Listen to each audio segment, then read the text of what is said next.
All right, we'll get back to Cobra Kai. Who are some of the actors that you like look up to and like would love to meet Um, or work with or whatever someday?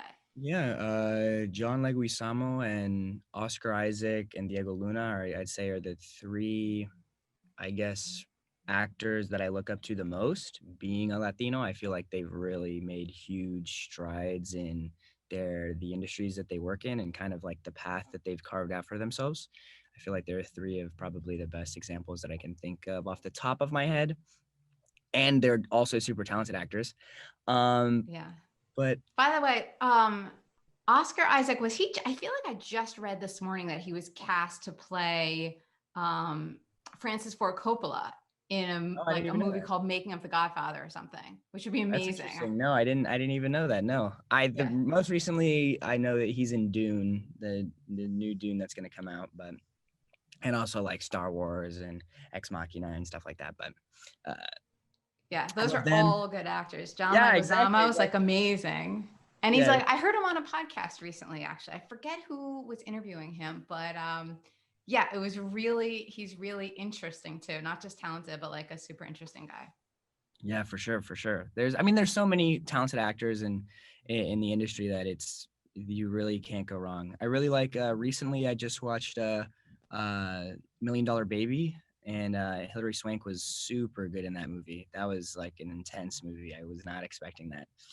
So is that like I feel like is that like enjoying a little resurgence or something lately? I feel like I've heard people mentioning that movie and it's really like kind of old. I saw it It's when it kind of first came out. it's kind of interesting. I feel like Netflix plays a huge part in that. Like when Netflix is like, these are the movies that are coming out this month. And like, for example, since I just moved into my apartment, I've been watching more TV because I never used to watch TV before, but I'm just kind of like, let me see what's on.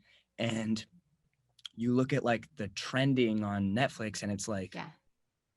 Smurfs one, Real Steel, and I'm like, none of these movies are new movies. But I guess it's just like a Right. big deal when a movie first drops on Netflix that it's like, oh, let's watch this, even if it's an old movie. And so I think that because I remember that's how I watched Million Dollar Baby. I was like, oh, okay, I've heard of this movie before, and now it says new on Netflix just this month. So I was like, all right, I'll check it out. Right. That's how they That's get you. true. And then And yeah, also exactly. there's like I know also on that list of Netflix, it one of the recent things was also One Flew Over the Cuckoo's Nest. And I think Yes, that's yeah. because of Ratched, that which is a new series on Mhm. Netflix, but I guess people want to watch the old thing too. But Exactly. That's and yeah. they did the same thing with Cobra Kai. Like they released Karate Kids 1, 2, and 3 on Netflix and then released Cobra Kai season 1 and 2. So it kind of it all works. Brilliant. And the guys that do the analytics over there, I'm sure like the smartest people either because they always get me to like click on stuff and I'm like, oh wow. 4 hours later, I'm like, that was a great show. Oh my gosh.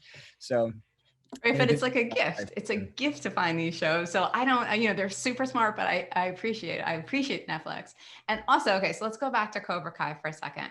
Um, yeah. So anyway, I was like, oh, I don't know if I'm really gonna like it. Like, not that into karate. I love it, and I am sure that I'm not the first person to tell you that. Like, obsessed. Like, I loved it the first time I watched it. I was so into it. Yours more than the Karate Kid, more than I was ever into the Karate Kid. And it was so good. And I immediately was like, I had to tweet about it. Like, can we please talk about this? Have to talk about Cobra Kai. I didn't want to give away spoilers. But it's so good on so many levels. So I know you hear that. What do you think the magic is? Like, why do you think people are so into it?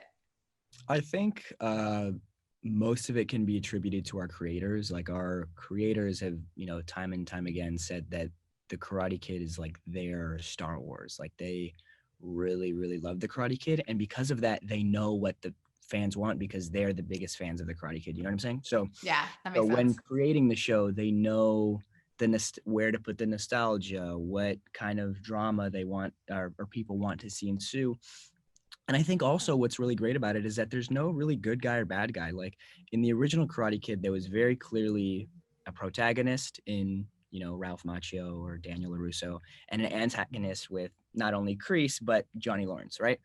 And I think in this show, you start to see, even from like the first episode, that both of them, like you're rooting for both of them. You like Daniel LaRusso because he has this nice, successful life, but then you're also like, well, he's kind of a he's kind of a jerk to like very like pretentious in the first episode, and Johnny's like down in the dumps in the first episode, and then you're like, he's actually like, he has very human like qualities, and because of that I can relate to him. And you see that even more throughout the season. And I don't want to get too much into spoilers of like seasons 1 and 2 and stuff like that, but it's really just a whole bunch of shades of gray instead of white and black, and like, this guy's the good guy, this is the guy I'm rooting for, I don't want this guy to win. You really root for both people the whole time. And I think that's what really makes a show interactive, is that you don't have to have one favorite character. I can have a favorite character on Miyagido and on the Cobra Kai side, and sometimes they interact together. So I think that's what makes the show so good. And especially that everyone, Ralph and Billy waited so long. Like, I'm sure they've gotten so many pitches to bring back the Karate Kid in some capacity. And when talking to Ralph, he's just like, it didn't really feel right. Like, I wouldn't want to bring it back for just for the, the cash grab, right? And I think now that our creators presented the two, Ralph and Billy, with something actually pretty cool, they're like, okay, this feels like the right thing to kind of bring back, and not in a corny way. So I think that's what makes the show really wonderful. I think yes to all that. Plus, it's so like funny, and like there's so many great lines in it. I mean, obviously, Billy really gets almost all the great lines, but of course, you do too. He like a hash brown. Yeah, put a hash brown on it. He has so many, and it's funny because, he's not like that at all in real life. Like, I remember one day we were filming a scene where he gets done with this big meeting and I get done with this date, and we come back to his dojo and he's like, tell me you're the man. And I'm like, I'm the man. And he's like, let me grab some drinks for us.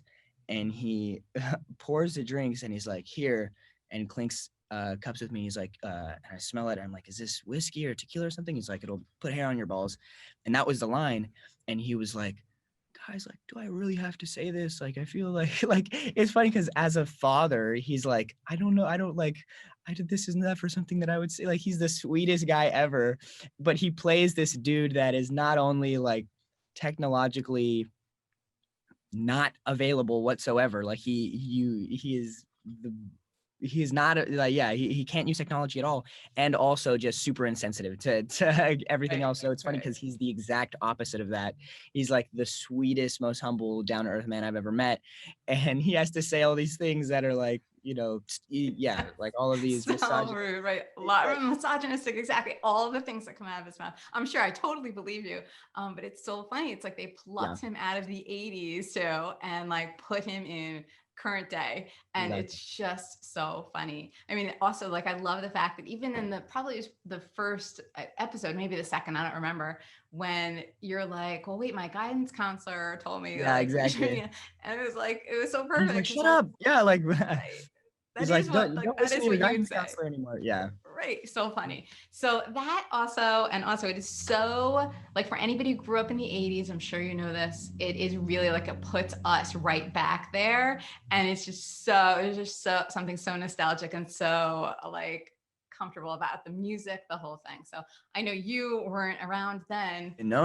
I was born in 2001. Yeah. Not even, 1984 I was not even an idea yet. So, but it is fun to kind of, then, and there's a lot of shows like that, Stranger Things obviously is like a really big example of that today, that brings a big, nostalgia factor to it. And there's tons of shows like that, but I'm glad that we kind of get to be in that category now of shows that have kind of done reboots right. It's I feel like it is the exception and not the usual. Right. So some of these 80s references, then, do you have any idea what they're talking about, or you just kind of read them, whatever? I mean, there were a ton of, even we have a lot of 80s references, and a lot of them genuinely are towards the movies. Like there are so many references, callbacks to the original movies and stuff like that. But I love 80s movies. Ferris Bueller's Day Off is like one of my favorite movies ever. Classic. I know it's like super cliche to be like, oh, I love John Hughes and like 16 Candles and Breakfast Club, but Ferris Bueller's Day Off genuinely is one of my favorite movies. And especially during quarantine, I've been like, all right, because before this I really had seen like no classic movies, like movies that everyone should watch. Like I hadn't seen The Godfather, I hadn't seen Pulp Fiction, I hadn't seen like Braveheart, and my like everyone around me was like, if this is the industry you want to work in, like you got to watch these movies that are so highly acclaimed and so well respected in this industry. So I was like, okay. So during quarantine, I was like, all right, every like 3 days, I'm going to tackle a new movie. I'm going to watch it twice just because what I want to be as a screenwriter. So getting to watch these movies that are highly acclaimed, not only as like actors and like the actors in them, but also the writing and the directing and stuff like that. So I was like, all right, I'll watch them twice. So that's where I was like, all right, I'll watch the Godfather series. I'll watch Pulp Fiction. I'll watch Usual Suspects, which is one of my favorite movies now. And like all these different movies. And I'm like, holy crap, it's not just like Disney movies. There's more. Because I feel like honestly before this, like I wasn't a big movie watcher. So I kind of was just like, oh, I'll watch the new Pixar movie and the new Fast and Furious and the new da-da-da. Whereas now I'm kind of like, oh man, A24, like I love A24. Holy crap, like they Hereditary and Good Time and so you've I'm watched a definitely lot. That's a lot that you've seen I'm recently. broadening my range, but I still have a long way to go. Okay, But I'm excited now. so Pulp Fiction. Okay, The Godfather obviously is one of the greatest of all time. Yeah. So do you have an opinion about, we'll go to Pulp Fiction in a sec. So do you have an opinion about The Godfather versus The Godfather Part 2 versus 3? Honestly, I didn't even know that was a like debate before I watched it. Like I didn't like, it would be the equivalent of like the prequels to Star Wars versus the first 3 that actually came out. I didn't even know that was something that people were like, oh man, this is so. Because of that, but it's a friendly debate. Like I think anybody who loves The Godfather or The Godfather Part 2 also loves the other one. Exactly. You know what I mean? It's not like one's good, one's bad, but it's some people have an opinion about. But anyway, it's all good. We love both Godfathers. Yeah. And honestly, because I didn't go into it with the like, oh, I wasn't even thinking about the second one when watching the first one. So because of that, I was just like, oh, okay, let's click the second one. And I didn't know what to expect. Like I figured that chronologically they would kind of follow each other, but I was pleasantly surprised, and I understand why it's so important and like why it's I genuinely, how I figured out the movies that I was going to watch was by going to IMDb and being like, all right, what are the top like 100 movies that people are like, you have to watch these? And Godfather 1 and 2 are like in the top 3. I don't know if Godfather is number 1, but it's like Shawshank Redemption, Godfather 1, Godfather 2, or like Godfather 1, Shawshank Part 2. And I was like, okay, so it seems like Godfather is probably a good place to start. And I understand why. Totally. Really great. All right, so how about Pulp Fiction?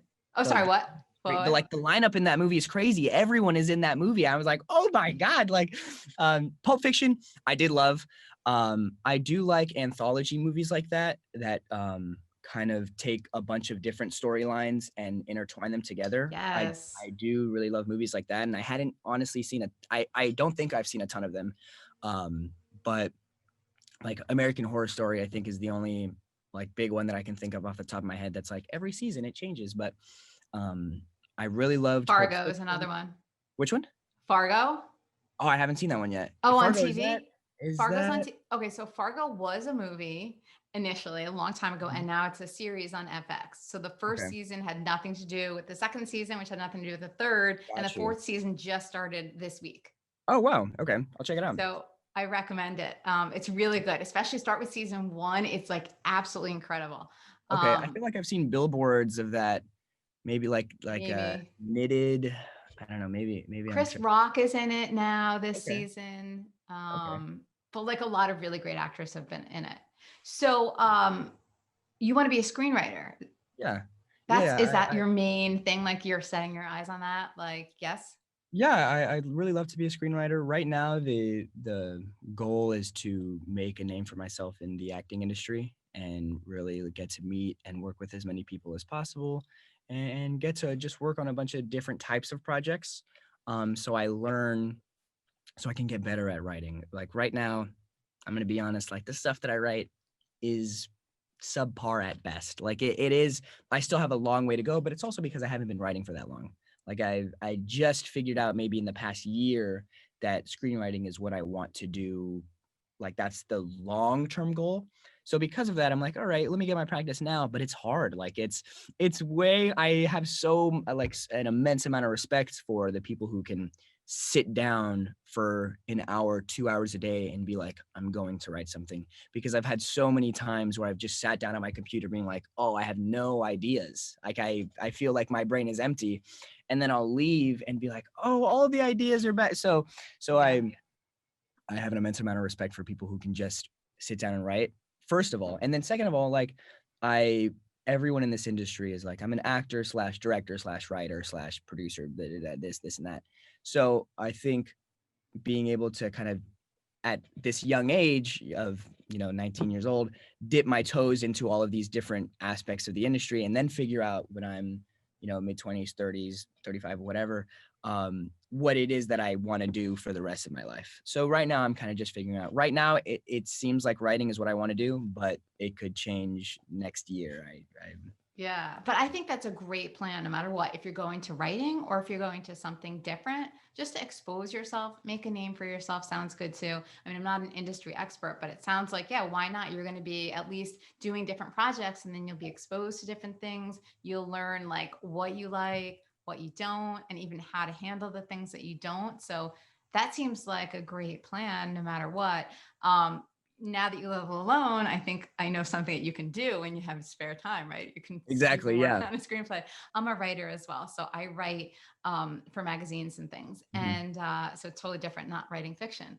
But to me, like if I sit down at a computer and like, okay, how am I gonna write? Like the worst. But if I'm Yeah. out like walking the streets or like walking my dog or something, suddenly like all these ideas flow. Yeah. So I think sometimes it's about getting the ideas right and then putting them Exactly. down. But like staring at a blank computer screen, the worst. It definitely is super intimidating, because I'm like, 30 minutes has gone by and I have a few sentences. I'm like, this is going to be a long day. And then, Yeah, yeah, of yeah. But course, like normal. it's when I'm not expecting it that I'm like talking into my phone. I'm like, remember this. This is what, like, this is the idea that you have right now. And so that's, but I'm super grateful that you have freaking things like phones and, Totally. and, pens and papers that you could just like write down stuff anywhere. So Right. that's a little, Be grateful for the little things. It's good. exactly. Conveniences. So, of course, the first time I saw you, of course, was on Parenthood. Do you kind of hate talking about that? Because it was like No, not even you. It was like you were so much younger at the time. I mean, I hate that I was so much younger, because, or I don't hate it, but I wish that I was older, because the lineup on that show is so awesome. Like, Amazing. and I wish that I was older, because like the conversations that I have now with Billy and Ralph and the other people on the show are ones of an adult speaking to another adult. Whereas on that show, it was like, hey buddy, like how you doing today? Like, do you want snacks or anything? Like, you'll just sit on your chair and then we'll bring you in when we need to do the scene, da da da. So because of that, I feel like I missed out on so many awesome conversations that could have taken place. And so that's like the biggest thing that I'm like, oh damn, like Craig T. Nelson, it would have been really nice to have like some Yes. really awesome one-on-one conversations with him, or Ray Yes. Romano or Sam Yeager, or all these guys that I'm like, oh, Lauren Graham, like Lauren Graham is so big, like damn, like and whereas when I was on set, I was just like hanging out with the other kids that were on set and being like, Right, oh, right. And there were Lauren. plenty of kids, right? Exactly. And so that's my biggest like gripe, is that I'm like, I wish I was older. But Sure. I will say it was, aside from Cobra Kai, the best show I've ever had the opportunity to work on. Like, from the cast to the crew to the directors that would come in, like, my goodness, was everyone. And it was my first TV job ever. Like, I'd never worked on a TV show before, and it really, really set the bar high. Everyone on that show is so immensely humble and grateful, and I think it really kind of engraved in my mind that, like, oh, okay, this is what this industry should look like. And if it doesn't look like this, like, why doesn't it? Yeah. Why Yeah. doesn't it? And unfortunately, the reality is that was the anomaly. Like, having everyone feel like a family and be like, oh, I'm so grateful to be here every day, was an anomaly. And I started to see after that, like, oh man, not everyone is that nice. Like, they're Yeah, like, it's a dang. bummer. I But it know. really made me so much more appreciative of like, oh man, I hope I get to work with those people again, because I know that they're so not only talented, like that's out of the door. Obviously they're talented, but they're also just so pleasant to work with, and made me feel, I was 11 at the time, made me feel so comfortable. Like Oh, shoot. they could have totally been like, just sit in the corner, eat your food, and we'll bring you on. But they would always at least try to reach out and be like, hey, uh, let's talk or Oh, something like that. So I'm super excited. I'm super grateful for that.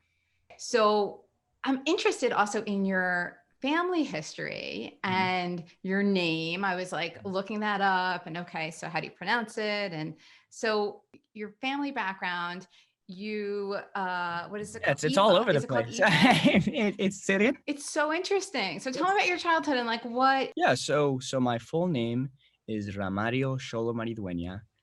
My first name is an amalgamation of my two uncles' names, um, Ramon and Mario. So my mom was like, okay, his name will be Ramario, and my middle name is Xolo, and that is it is Mexican, so it's Aztec, so it derives from Mexico, and it means the North Star, or the Dog Star, and it's also in Aztec, I guess, lore.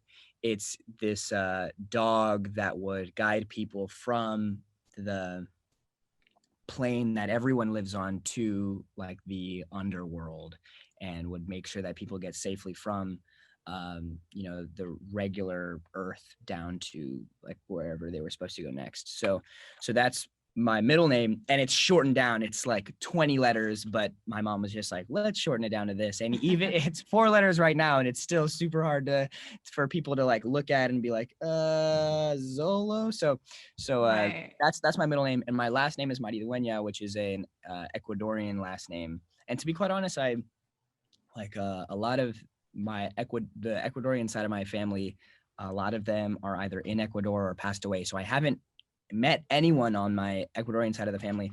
My biological father is half Cuban, half Ecuadorian. So I've met the Cuban side of his family, but not the Ecuadorian side of his family. So I don't really That's so connect a interesting. ton with Wow. that side, but Yeah. the food is great all around. Mexican, Cuban, and Ecuadorian. Like you can't go wrong. If I go to anyone's house over the weekend, there's definitely promised to be good food. But it definitely is a double-edged sword sometimes, having a name like Sholo that nobody has seen before, because people are like, oh man, this is so cool, where does your name come from? But also like I'll be like, it's Sholo, and they're like, okay, Zolo, like, oh, perfect, and I'm like, well, you know what I'm saying, like Yeah. but I don't blame anyone, honestly. Like I used to, when I was a kid, be like, man, like why don't they understand? But now I'm just like, there's so many unique names out there that you can't expect everyone to be like, remember your name. So Yeah, but I have to tell you, I love I it. had a I similar problem, and my name is much easier, probably. I guess you would think, but it's Kara. But Mhm. I grew up being called everything but Kara. Exactly, yeah. So, and They're like, like it's it was four so letters and two annoying. of them are I the same know. letter. Yeah, Yeah, like exactly. what's the problem? Like I don't know, but whatever. Everybody got it wrong, so I like hated it back then. I remember I wanted to change it when I was in middle school, and now I'm like, okay, whatever. It is what Like it that, yeah, is. now I love it. But I think, right, I think that like Sholo is so cool. It's really cool, but I could see where it would be annoying to have to like teach everybody what it is. But it's so cool too because there's so much, so you have so many interesting sides of your background. Mhm. It's very multifaceted and that's Yeah. cool. So you're proud of it too. It seems like you celebrate it, you know about it. So even though you haven't met anybody from your Ecuadorian side, Mhm.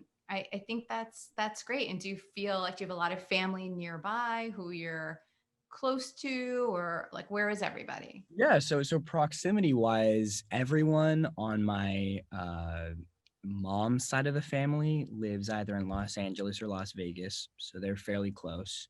And then everyone that lives on my dad's side of the family is in Los Angeles, Miami, or back in Mexico or in Cuba. So Okay. so they're all relatively close. Usually, if it wasn't pandemic time, like I would have flew to Miami already at this point, but like time, like it's hard to travel right now, obviously. So Yeah. I haven't seen a ton of them, but the people out in Los Angeles I see all the time. Like my grandmother on my mom's side, or on my dad's side, lives out here.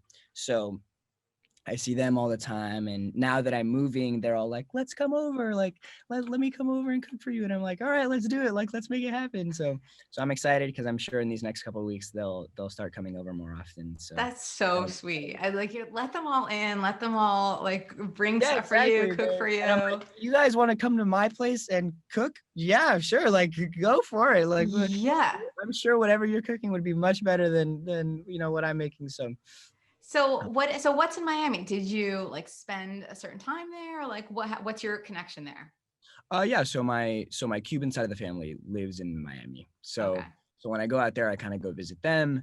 And my biological father is a graffiti artist, so I go. Oh, He has a cool. museum out there in Wynwood, which is like the equivalent of the arts district out here in Los Angeles. So I go visit them sometimes, but that's like once a year. And honestly, the weather is the thing that I'm like, I would go over way more often if it wasn't for the humid, like I feel like I'm swimming everywhere. It's like I go outside for an hour or two and I'm like, damn, I want to take a shower already. Like this is it's not only hot, like I can handle hot. We like it's 90 something degrees right now in Los Angeles and it's about to be October.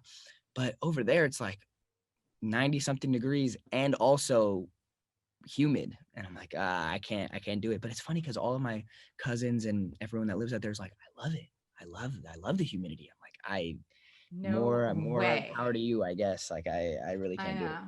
Well, I went to college in Florida, and so I Nice. know exactly what you're talking about. And I loved it at first. I was like glad to be out from the Northeast. I'm like, okay, so I will take the humidity. I'll take all Yeah. of it. Believe me, the 4 o'clock showers every day, I'll take it. Yeah. But then it was exactly that kind of thing. Like if you would take a shower, I'd blow dry my hair and I'd go outside and And like your hair is 30 already minutes later, I'm like, okay, right. The hair is out yeah. to, I don't even know how far. And then you're just like, your clothes are like wet. It's not good. Yeah. So I got sick of it. And then I moved after that. But yeah, that's the humidity is worse than anything. And have you been to Cuba at all? And Cuba? No. No, No, no, no, no. never. I haven't. I really, really would love to. And obviously recently it's been much easier to head over there. But no, I haven't had a chance. Honestly, the the two trips that I had before coronavirus got canceled. So I was like, I'm not even gonna think about any like Yeah. traveling at all until this stuff dies down because there's no point. Like it's like, what's the point of being like, oh man, I wish I would have like da da da. Like I'll just wait till it ends and we'll figure it out then. But I would love to go. I mean, the not only for the food, like genuinely speaking, I do plan a lot of the trips that I make around food because I'm like, oh my god, I'm a huge foodie, but also just like the culture and the everything out there is it feels so much older. And from the architecture to the cars and how everyone moves around there is it's a pretty old fashioned for lack of a better word. But so I Yeah. think in that regard It's historic. it'd be Mhm. fun to go over there, but it's not going to happen anytime soon. All right, so you're a foodie. So what are some of your favorite places in LA for like good ethnic food? Good ethnic food. Let's see. I mean, my favorite food I'd say is Japanese and Indian food. Indian food, there's this place called Banu Indian Market that's actually like it's a grocery store that has a restaurant connected to it, and that it has some of the best like butter chicken that I've ever had in my life. I'm like a huge chicken fan. Like I could have chicken any way. So Nice. that place is really good. For Thai food, there's this place called Toy over on Sunset. That's pretty good. But really, I mean, Chinese food, there's this place Mama Lou's in Alhambra. That's a dumpling house. That's phenomenal. I could go like on and on. I feel like, and that I would say is the thing that I splurge the most on. Like, I don't really spend money on a ton of clothes or like these like fancy belts and stuff like that. But food is definitely something that I'm like every weekend I'm like, yo, me and my three boys, I'm like, let's go grab some food somewhere. And they're like, all right, we're here for it. We're here for it. And like I know how to cook. So it's not like I'm eating out every day and like Uh-huh. having in and out for breakfast, lunch, and dinner. Like I know how to cook. So on the weekends, I'm like, all right, let's go somewhere. That has kind of slowed down recently, especially because there's only like a handful of spots that do the dining out. And genuinely, I'm a little afraid of like just kind of being out and about, even if it's like, yeah, we're eating outdoors and there's screens and stuff like that. I'm like, I'd just rather like, why risk it? Like, why, like, Yeah. it's not like, yeah, I'm like, So if that's I, interesting. I think that's kind of like interesting. Are most of your friends like that too? Because I feel like most 19-year-olds are like less careful than more, or like less concerned than more. But so you would say you're more on the like cautious side? I think it's just that I'm like, I am very selective with the things that I will, like, I have 3 buddies, and what we do is we just hop in my car, and I love photography, and we'll drive to like Lancaster or Joshua Tree and take pictures and then stay the night and then come back. So like that's the stuff that I enjoy. And I think because a lot of my friends are the same way, we're not like, damn, I wish we could go to the beach and like hang out with all of our friends, like with the whole squad and stuff like that. So it has been a little bit easier, I think, for us, especially because I play a lot of video games. So I'm like, Mhm. it's not, I can stay in the house. Like it's not that big of a deal, but there are times where I'm like, shoot, I wish I could, or events that I'm like, oh, I wish there was a Comic-Con Yeah. this year, or I Yeah. wish there was a Tribeca this year, or a South by Southwest, or luckily, like I got the chance to go to Sundance this year, and that was like at the very beginning of the year, and that was like the coolest experience ever. I can't wait. You know, I'm calling it right now. Hopefully, if I ever get a chance to be part of a Sundance movie, it's like the coolest experience that I've ever been on. I love like small art house films and stuff like that. So getting to be a part of Sundance was pretty cool. Yeah, that is very cool. So, yeah, we didn't talk about movies like that you're into. So, like, what are some of your small art house movies? I'm gonna let my dog in. Do you mind? She's Of like course, actually yeah, scratching at the of door. course, of And I'm course. like so distracting. Of I'm gonna course. let her in. Sorry Exactly. about that. So, what are some of your favorite smaller films? Smaller films, I really love, honestly, A24 kind of just like checks all the boxes for me. Like the movies that they do are some of my favorite movies. Recently, some of my like smaller, not like big blockbuster movies that I've seen. Beautiful Boy has been like a great movie. I've seen that movie like probably 5 or 6 times with Steve Carell and Timothée Chalamet. That movie is like one of my favorite movies for sure. Have you seen it? It, No, but it Steve Carell's amazing in Steve Carell, everything he does. I watched Space Force and The Office and like all of these other projects, and you're like, oh, he's comedic. Like I haven't really seen him do anything dramatic, and Mm-hmm. Beautiful Boy is like the opposite of that. Like he plays the most serious. Like I don't think there's a second where you're laughing during that movie. And I was like, holy crap, he can do it all. He could like he can be Totally. in Yes. Anchorman being like lamp, TV, and also be the same guy that I'm like, holy crap, I'm bawling in the movie theater because of this man's performance. So Steve Carell is Little really Miss Sunshine, by the way, is another one like that. okay. It's a smaller, it's an independent film, Mhm. and he's so you wouldn't even know that he's Michael Scott at all from The Exactly. Office, and like he's just so good. Oh, wait, there's another one too. I'm forgetting, but he's a perfect example of like He's really so good. funny, but yeah, but dramatically almost more talented, if that's even Exactly. possible. Exactly. I can't And you remember start what to the see movie that is. with like Adam Sandler. Adam Sandler's doing that too, like Uncut Gems. Ray Definitely. I mean, Romano. even like 50 First Dates is an example of that. Like he's also a super talented actor who does both serious and comedic type roles. But Beautiful Boy is one of them. Shia LaBeouf is my favorite actor of all time. So Peanut Butter Falcon, that came out recently. I loved Peanut Butter Falcon. I thought that movie was perfect. And Honey Boy was super great as well. I think it's like there's something nice about putting kind of your life out there like that. I'm sure that must have been so hard to be like, hey, this is my story, and it's not as glamorous as you guys make it out to be. And especially because he's a super controversial. Wait, I never saw it. So that movie Honey Boy is about him, is it? Yeah, it's Oh, like pretty closely based on his life. Like obviously there's some parts that are dramatized to make okay. the story more interesting, but it's like basically his life throughout. It's like him at 3 different stages in his life, as like a kid, as like a older teen, and then as an adult. And That's funny because I remember seeing him, like the first time I saw him was there was a show on HBO called Project Greenlight, and it was basically a competition. And Matt Damon and Ben Affleck were running like a filmmakers competition, and whoever won got to make a film, and they funded it for them and they directed it. So he Okay. was in one of the winners' films. So Oh, that's no like way. yeah, that's going way back. Did they address that in the movie or no? No. So honestly, that movie, Honey Boy, tackles like a lot of the trauma that he experienced being a child actor Uh-huh. and having parents, but more specifically like a dad who was like not sabotaging, but really milking the fact that his son was an actor and kind of like using that to his advantage and like taking money from him and really just kind of being like, even if you don't want to act anymore, like you're going to continue acting. This is what like the rest of your life is. And then how So that kind of sad. affected the rest of his life. And it's unfortunate too, because you see like now he's in the news like all the time being like, he's doing this or this and that. And you got to think like all of that stuff starts somewhere and you start to see this Absolutely. movie like, oh, okay, I kind of understand why this and this and this happened. But he's still my favorite actor. I think he's so talented. I like first I did see him in Transformers, and I'm not like a huge Transformers guy, so I was like, okay, this guy's cool. Like this movie's cool.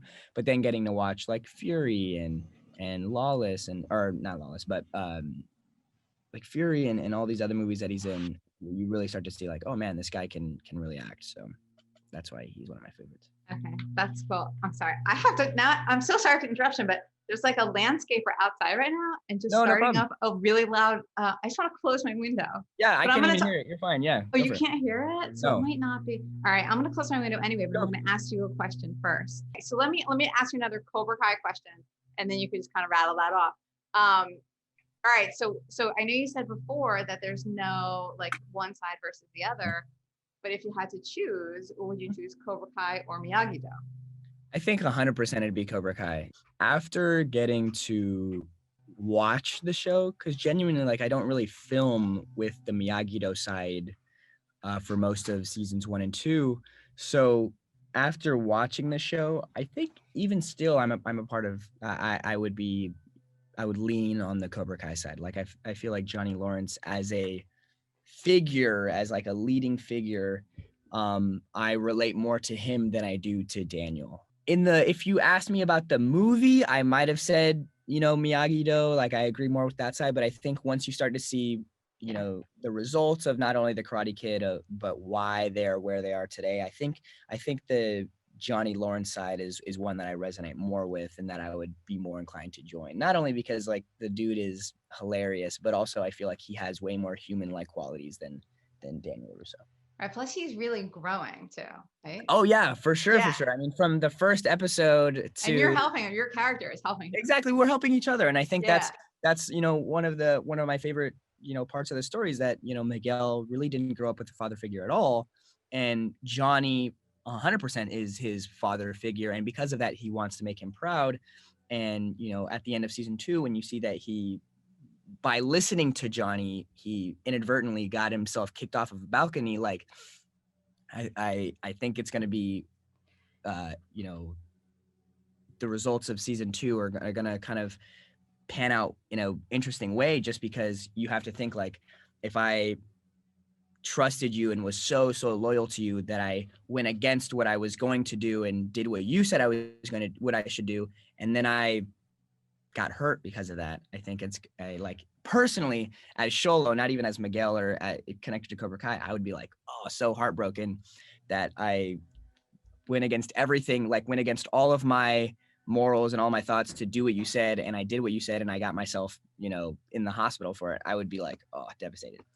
Okay, so now we're I guess, obviously we've kind of like hit spoiler territory somewhat, which I'm going to alert everybody in the beginning that like there is going to be spoiler because not everybody will watch it, and I want them to. I'm going to be urging everybody to. But yeah, I'm with you. Like totally, Cobra Kai, good stuff. Johnny, good stuff. Like it's not the same black and white as it was in the Karate Kid movie, except there is one black and white thing that's like you can't like Kreese. Just saying. yes. Mm-hmm. You can't. Yeah. So, okay, I know you're not allowed to talk about season Of 3, course. right? Mhm. So, like, can I ask you like what you are allowed to say about it? Are you allowed to say anything? Yeah, I can say that it is gonna be coming out in 2021. That is quite possibly the only thing that I can say. After the move from YouTube to Netflix, like they definitely have kept everything under wraps. I mean, we have someone with a briefcase that's gonna explode if I say anything. Sure. But genuinely, it's my favorite season. I think it's the best season. I think season 1 was all about establishing the characters and creating the world of creating the Karate Kid world in 2018 at that time. Season 2 was kind of about elevating those characters and kind of elevating those storylines and making sure that are allowing them to kind of intertwine. And season 3, I think, is just even more of that. Like now, especially that we've moved networks, like having the voice to be like, this is the storyline that we've been wanting to tell this whole time, and we were just like building a reputation and building Got a it. Right. so I think season 3 is my favorite season because of that, but that's just about all I can say. Okay, so that does tell me that at least you make it. You Well, I make mean, it. genuinely speaking, like it doesn't mean that, unfortunately. Like Okay. i Oh, i right. You could come back as a ghost or something like I that. I don't know about all that, but I will say that,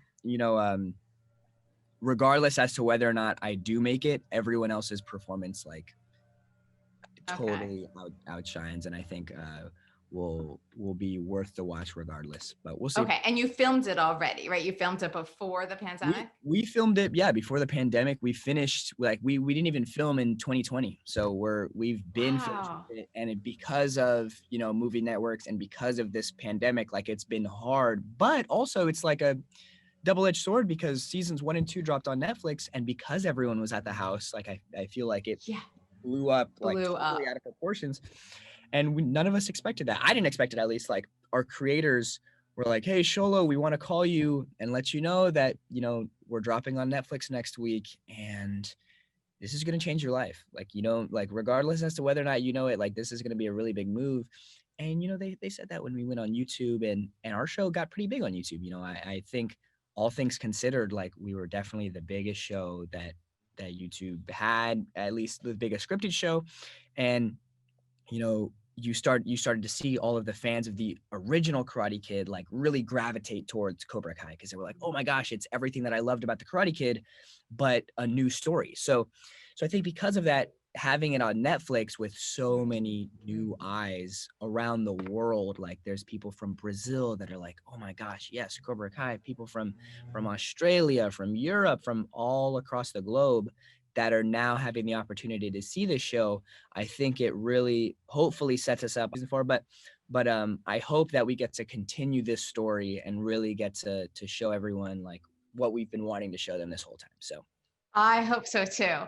Are you mentioned your 3 best friends? So yes. are any of them associated with the show or no? Yeah, so one of my best friends, his name is Jacob. He plays a guy with a mohawk on the show.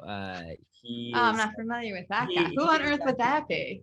he's like the biggest dork I've ever met, and he's a year older than me, but that guy is my brother. Like I've only known him for 3 years at this point, and I feel like I am surely to know him for the rest of my life. I trust him with everything, and he's one of my greatest friends. And then my other 2 buddies are, one of them is my buddy Anthony, who I've known since middle school. I've known him before I even started acting. So he's kind of been a ride along the ride for the whole time. That was the buddy that I was supposed to roommate with, who goes to Okay. school, and was Yeah. like, I gotta take the free housing. And then Drew, my third buddy, is just my buddy from high school. I went to a regular high school all throughout. Like I didn't go do any homeschooling or anything like that. So Drew is like my greatest high school buddy. And I think honestly, the 3 of us, they all know each other and they all get along. So I think So as you long as, all do things together, the 4 oh of you. yeah, So you're from 100%. all different. That's so great. Good for you 100%. guys. I mean, Yeah. Anthony lives, like if I was a professional baseball player, I could probably throw a ball and hit his house. And the other 2 live kind of far away, but they're always like making treks down to Los Angeles and being like, let's hang out. Da, da, da. So those are my 3 homies, man. And I really admire them, and I think that they're so talented. They all want to do different things. Like Jacob wants to be a director, Anthony wants to be like an astrophysicist. Drew does like some sort of engineering. I always ask him, I'm like, what kind of industrial and systems engineering? And they're all going to be so talented in whatever fields that they go in. And I'm just glad that I got to meet them when I did, because it's going to be like one of those things where I look back and be like, oh crap. Like, I Yeah. remember when we were in high school and like I was the only one that drove, so I had to take us everywhere. Now you guys are probably like running Tesla or something like that. So Right. And they'll feel the same way about you.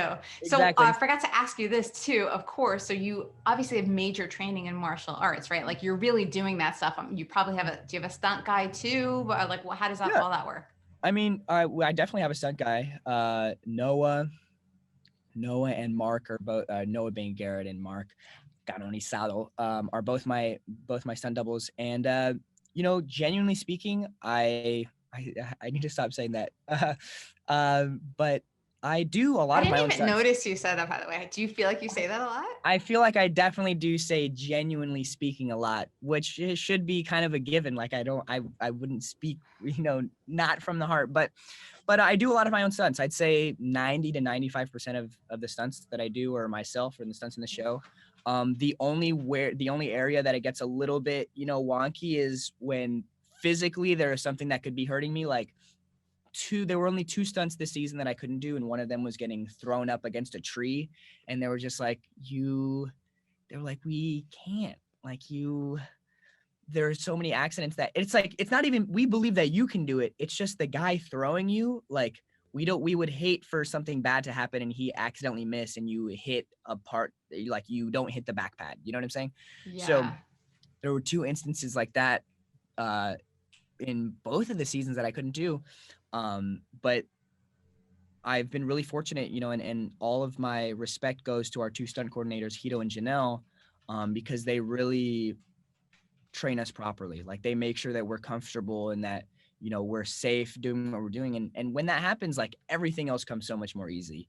Like when you're comfortable and you feel ready and prepared to do a freaking 30 minutes of fighting for a season finale, like it all feels like a breeze when you have 2 people who are facilitating and really making sure that that all the gears are kind of well oiled and stuff like that. So getting to work with those 2 guys, I mean, Hito is the stunt coordinator for Stranger Things and Ozarks. Like he Cool. Oh, is, for Ozark too? yeah, exactly. Like Oh, he's a nice. master. And you would think like Ozark, like Yeah, different. yeah, like, but he does car stunts, like gun stunts, like you would think, like, genuinely when I first thought of it, I'm like, oh, stunts like John Wick. It's just fighting. It's like when you like 2 people fighting, but it's so much more than that. It's like from people getting dragged against a wall to car stunts and jumping off of stuff, like fire, like getting lit on fire. That's his department. So it's really everything and everything in between.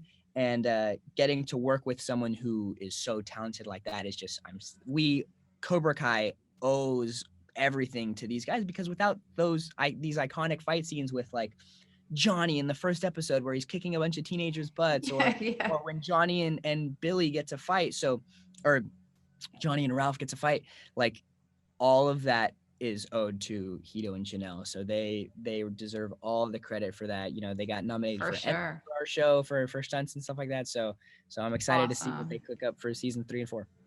Okay, cool. So let me ask you one last question before we wrap. You said that you weren't watching a lot of TV, like you used to never watch TV, but then you just mentioned Ozark, so it made me think of it. So what are some of the TV shows? I know you've been watching movies too. Yeah. What are some of the TV shows you've been really into lately? So let's see. Recently, I've been watching some anime. My Hero Academia and Haikyuu are the 2 shows that I'm watching right now. But I just started the Zac Efron show, where he travels the world. Brooklyn Nine-Nine is my favorite show ever. I did enjoy Ozarks.